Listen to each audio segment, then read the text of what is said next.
Jean-Éric, bonjour. Bonjour Dominique. Donc, nous sommes en rencontre de Vénésie, édition 2024, en compagnie de Jean-Éric Fray.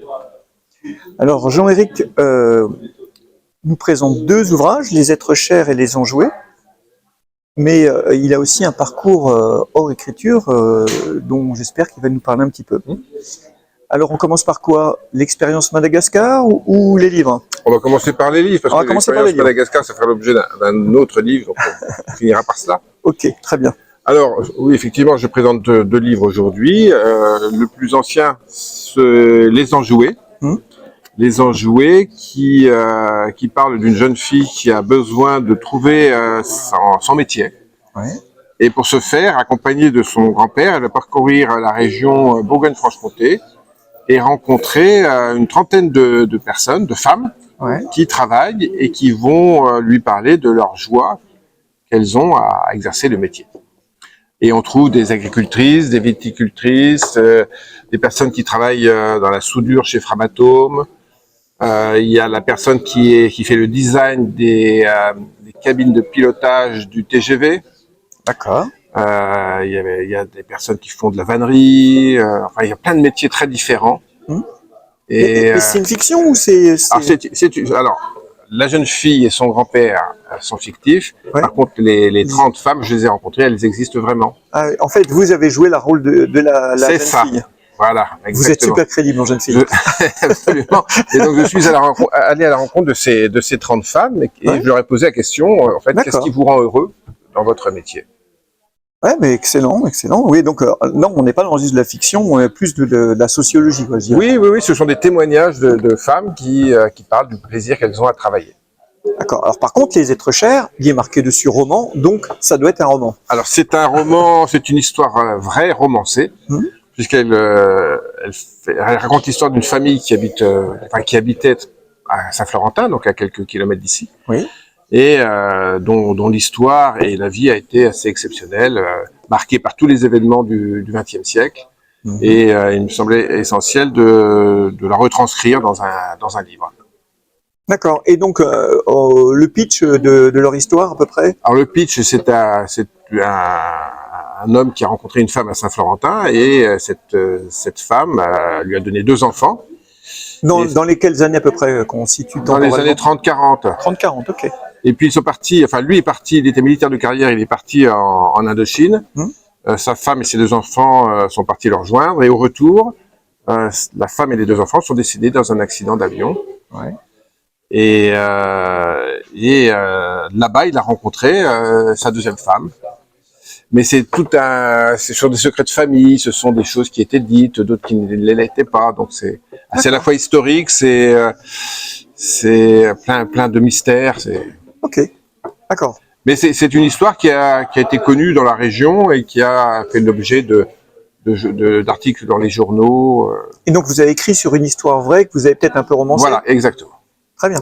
Alors, si j'ai bien compris, vous avez un autre projet sur un roman qui se passerait un peu à Madagascar, basé sur votre expérience. Exactement. Parce que il y a une vingtaine d'années, j'étais amené à rencontrer les lépreux, le monde de la lèpre, alors que je partais en voyage à Madagascar, en voyage touristique, et j'ai été happé par une personne à l'aéroport qui m'a emmené dans des villages de lépreux en me demandant de l'aider parce qu'elle était désespérée.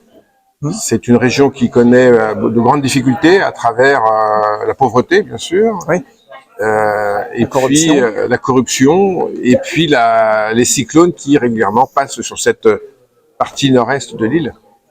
Okay. Et donc, j'étais amené à faire un choix dans ma vie, à savoir soit je continuais à visiter, soit je posais mon sac dans ces villages pour les aider. C'est ce choix-là que j'ai fait, ça fait 20 ans. Et depuis, j'en ai parlé autour de moi et j'ai réussi à constituer des équipes qui m'accompagnent maintenant pour œuvrer auprès de ces personnes qui sont vraiment oubliées du monde entier. Oui, forcément, quand on est lépreux, on n'attire pas beaucoup la sympathie. Voilà, on est dans l'extrême pauvreté du monde. Oui, effectivement. Et voilà, donc ça va faire l'objet d'un livre. Je suis en train d'écrire un roman qui va se passer dans ces villages, à travers des personnages assez cocasses et qui vivent là-bas des aventures, elles aussi, extraordinaires. Ça me semble intéressant, donc on attend avec impatience. Mais alors, qu'est-ce qui vous a amené à l'écriture, hein?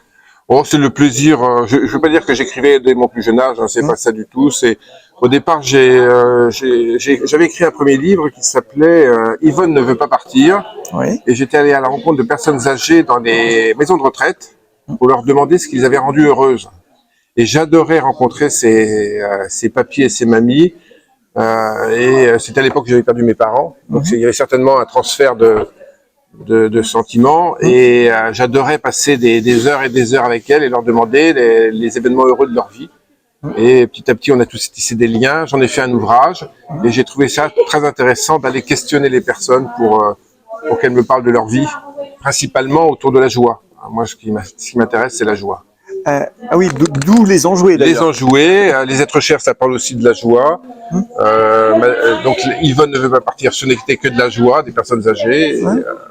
Et la joie, mais je veux dire par un biais sociologique à chaque fois. Oui, c'est ça, parce qu'en fait, quand une personne a plein d'émotions, la peur, la tristesse, la colère, etc. Et en fait, il n'y en a qu'une qui est vraiment positive, c'est la joie.